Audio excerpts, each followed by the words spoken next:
everyone. Welcome to another interview. Tonight, we have Natalee Clarke Richards.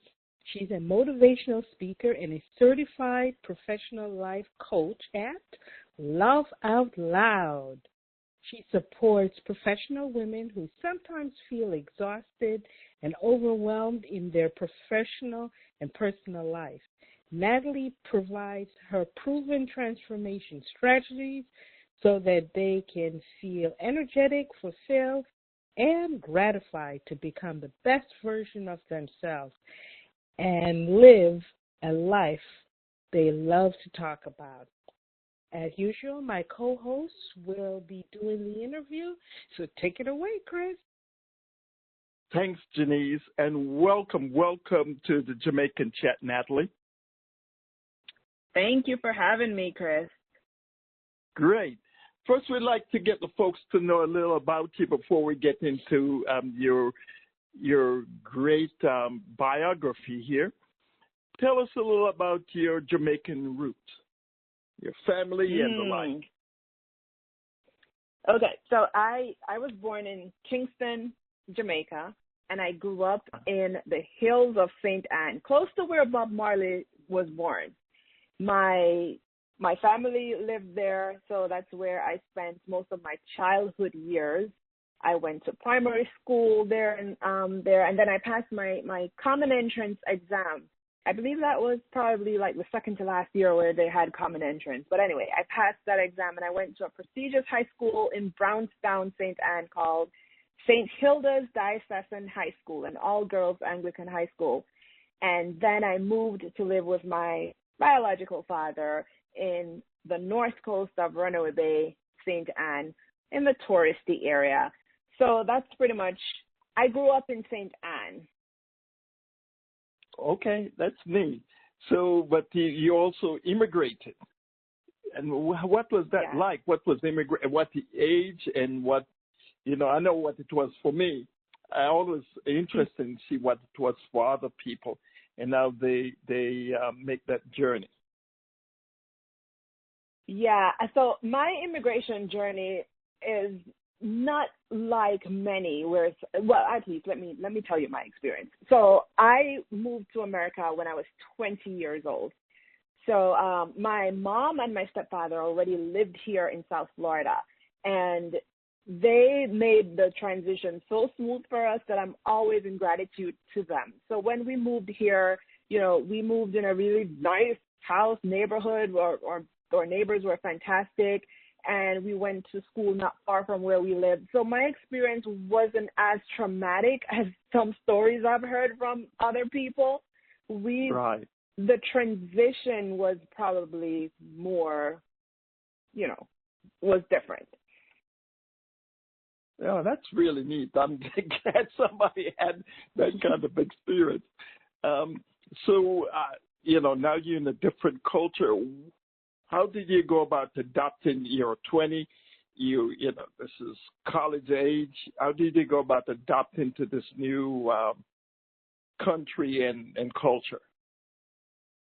So now that was the challenge for me because, I didn't come here as a young one. So that's where I had a lot of challenges adapting to the culture because now I'm an adult and I'm here. I started college like shortly after I moved here, and it was strange because in Jamaica I was used to a certain way of life, especially how you speak to adults and how you converse with people older than you, your teachers and all that. So I was very well mannered in that round, and people thought I was strange when I would say yes, miss, or no, sir, or all of that. So it was weird when my teacher would say, you can drop the miss, and all of that. I'm thinking, I need to be respectful. And another aspect of it was I started working. So that was an even greater challenge for me because in Jamaica, I grew up where you learn how to be respectful, like I said, but that meant for me to be quiet. So I was this quiet person in corporate America, and people were intimidated by that. And I didn't know. I had a VP of a company I worked for. She called me one day in a meeting, and she told me, your team is intimidated by your silence. Like, they need you to be more expressive and share and be more open. And I was flabbergasted. I'm like, I thought being quiet was, okay, but no, people wanted to hear what I had to say, but I was so shy and soft-spoken because, I wanted to be respectful of my managers and everyone, and that, for me, that meant I needed to be quiet. But it was a different culture in America. You needed to be outspoken, you needed to let your voices and your concerns heard, and so that was a transition for me. Wow, I can see. So here you are. From the book, I guess you were an MBA type. Tell us a little about your work life, your early career work life. Yeah, so I started out in banking, and most of my career in corporate America is in banking and the legal field. So okay.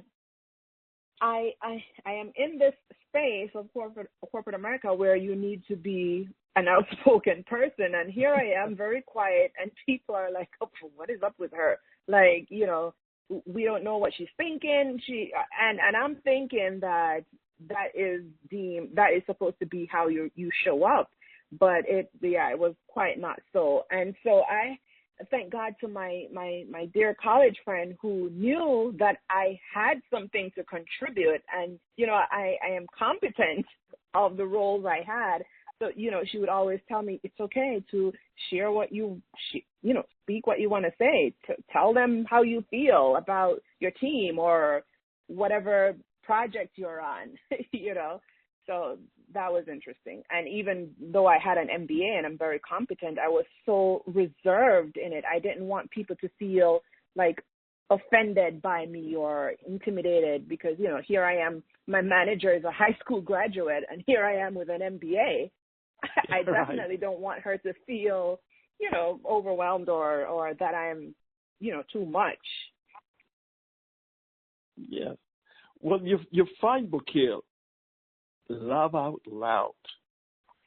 It's somewhat of a biographical story, I assume, right? Where it's indicated here's a person who is uncertain in themselves, not have much confidence, and being able to make that journey to become an empowered person. Tell us a little about that journey and what's some of the genesis of that. Yeah, Love Out Loud is definitely a compilation of my life experiences. Like I mentioned previously, I have a dear college friend who, we worked together in groups and teams in school, for 4 years. So she knew of my competence. And she's like, why is this girl hiding? Like, why doesn't she want to step up and step forward and speak? And so every year she would, there are certain times of the year she would call me and she would ask me some questions, and I would share them with her. And she's like, okay, so are you ready to take on yourself? And I'm like, what does that even mean? I guess no. And then she would leave me alone, and then another year would come by and she'd say, so how did you make out with these things that you wanted to do with yourself? And I'm like, yeah, I'm still here not doing them. And she would ask me some more questions, and she would not stop until she enrolled me into this personal development journey. And I'm so grateful to her for doing so, because that's where I rediscovered myself. And I didn't realize that there were so many self-limiting beliefs that I had from growing up in Jamaica that I was using to run me here in America. When I say run me, I was using them to tell my story. Quiet, shy girl was because, I grew up with adults who would say, children must be seen and not heard.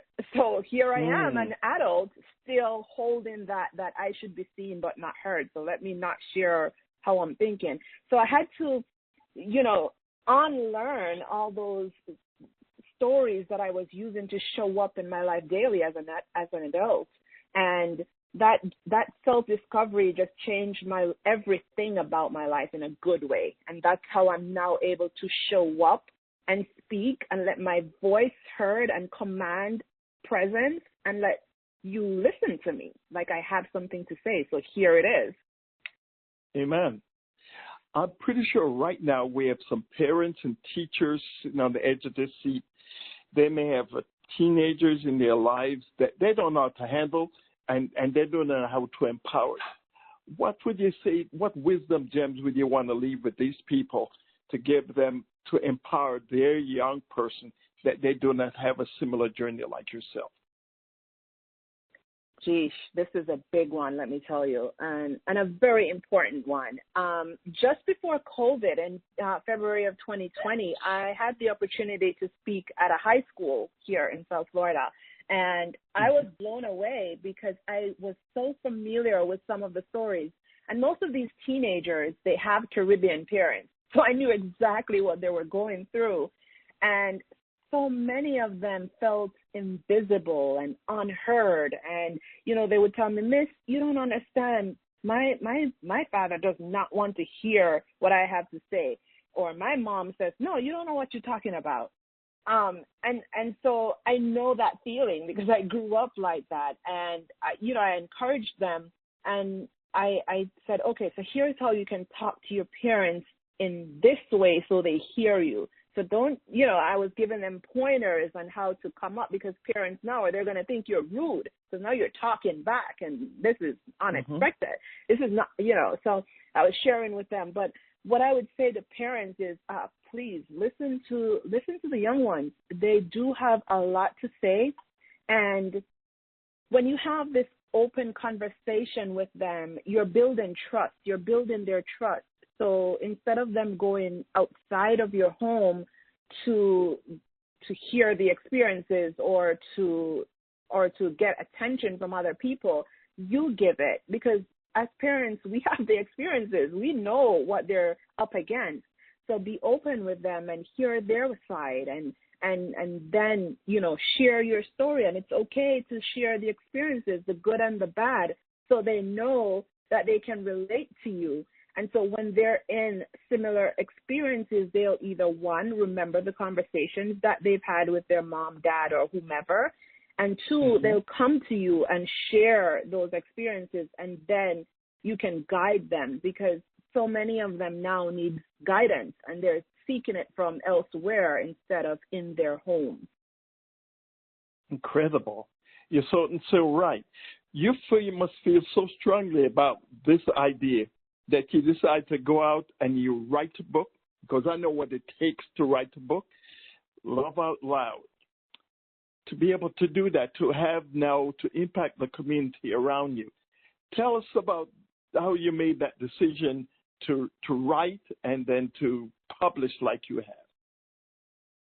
Yeah, so I'm a big advocate for journaling. Like over the years, I didn't even realize that I actually journaled my book. The chapters are parts of my journal. So I would always write my experiences that I'm having, and so that just became the book, Love Out Loud. So many times so many people have reached out to me. They've read the book and they have similar experiences or stories, except they have not healed from them. And so I just wanted to share my story and said, it's okay to share your story. It's okay to have this dialogue. And I just really wanted to empower other women to heal from them and share and fuel positivity and impact their own families and their own communities in doing so. I love the title of your book, Natalee, Love Out Loud. It's very action oriented. Is there a backstory how you came about, given your quiet nature, come about with such a title? Oh yes, it's definitely, and it's all based on my experiences in Jamaica, because I grew up where I knew my family loved me. I mean, I know this, but for some reason, they had this repressed emotion where they wouldn't say it. And I'm always thinking, like, why are we afraid to say, I love you? Like, that is okay. Like, that is such a powerful way of having someone see and know and just impacting their lives. And so, you know, I have my biological father. I don't think I've ever heard him say I love you, but I know he loves me. and so I'm you know, I went on this mission to say, listen, it's okay to love out loud. It's okay to express your love in your home, in your community, and let's cause a ripple effect to combat so much of what's going on in the world. I feel like if we do this, you know, we would have less devastation, in my opinion. That's wonderful. This is great. You've also structured the book like a workbook of sort, because it seemed like you want to maximize the learning opportunity. So you have the chapter, then at the end of the chapters are a series of questions to help to reinforce the teaching. Talk to us a little about that, the style that you choose to deliver this content. Yes, like I said before, I'm a big advocate for journaling, and so I wanted the reader, each chapter they've read, if it jogs something in your memory, for them to write it down and for them to express it there on paper in that moment. Because oftentimes, we'll say, oh yeah, I'll journal later, but life gets in the way and then you never do it. So if you're reading the book, there goes the pages, and I even give you a pen. Just write it right there and then. Don't wait for later. So that's just how I structured it, and the impact that I wanted for people to get into the habit of writing their thoughts out on paper in that moment. Wonderful. It's good content, but at times people, they have so much distractions in their lives that they may not want to, they may not think, oh, I get that book, Nate. I want you to give us 3 reasons, 3 takeaways that the promise of this book delivers. That's to motivate folks to really say, gee, I need to get this. It can change my life, the life of my family, the life of generations in my family. Yes, and throughout this process, I learned that we don't read enough. So I would say that the book allows for you to own your own experiences and reflect on them, and how you may be using them when you show up in your life every day. And know that it's also okay to have these experiences, because they help you to grow. And if you allow them, they'll help you to grow and not hinder you. And thirdly, if you ever get the opportunity to be in someone else's space, always uplift them and not tear them down. Let them leave you thinking that this conversation was worthy. I have grown from it. I have value, and this will make me better. So I just wanted to share that. And lastly, definitely what I want you to get away from this book is to take time for your own self-preservation. Meditate, exercise, eat healthy, read, journal, whatever you need to do, and love out loud. Wow. Love yourself first, and self-care needs to be a part of your journey. So, boy, it's been out there, for a little bit. What kind of feedback have you gotten on this wonderful book, Live Out Loud, Love Out Loud? So most people share how the book has inspired them to take action, which is amazing, because if you take inspired action, you can only better yourself. So I'm very excited for the people who have shared that with me, that, because I've read your book, I decided to lose weight. I decided to start my own business. I decided to heal relationships that I didn't even realize I was struggling along with them. And most importantly, self-love and personal development. And that's really, really heartwarming to me that those are the takeaways thus far. This is great. I think this book has clearly opportunity to move beyond us paper to an online course, given that we're in the COVID times. Do you have any plans to do that type of move it in that kind of direction? You are so on point here. Yes. Okay. I am also a certified trainer of the Jack Canfield Success Principles. So a lot of those I use in my everyday life, and I train and I coach on them. So yes, I do plan on incorporating all of those experiences and my competence into an online course, and an actual 8-week online course. And I'm telling you, it will be impactful and amazing, and people will get value from it. So stay tuned for that. Wonderful. We're in the time of lifetime learning, and boy, these are the kind of skills that are going to make our lives much more enhanced. So we know that, given what we've heard from you, we know that there are more bubbling there in that active pen of yours. What can we expect, from you as far as, sharing more of your life wisdom? Oh, certainly. By now you'll hear that I am a writer because I journal every day. So I am working on another book, and it will be in the realm of mindset, because that was such a big part of my life. Just mindset and how you show up every day, the things that you think about, you bring about. So I want to write about that and expand on that. So stay tuned for that too. Okay, neat. And finally, any major wisdom piece that you'd like to get across to our audience that we haven't been able to share yet? I would say, we all have our own journey and our own experiences. And so, it's nothing new. When you have the opportunity to communicate with someone, let it be uplifting. Let it be joyful. Let it be a joyful experience and add to their growth and to their life. And let us really, really be impactful and take action to causing a ripple effect of love and gratitude, because I believe the most powerful of them all is love. Amen.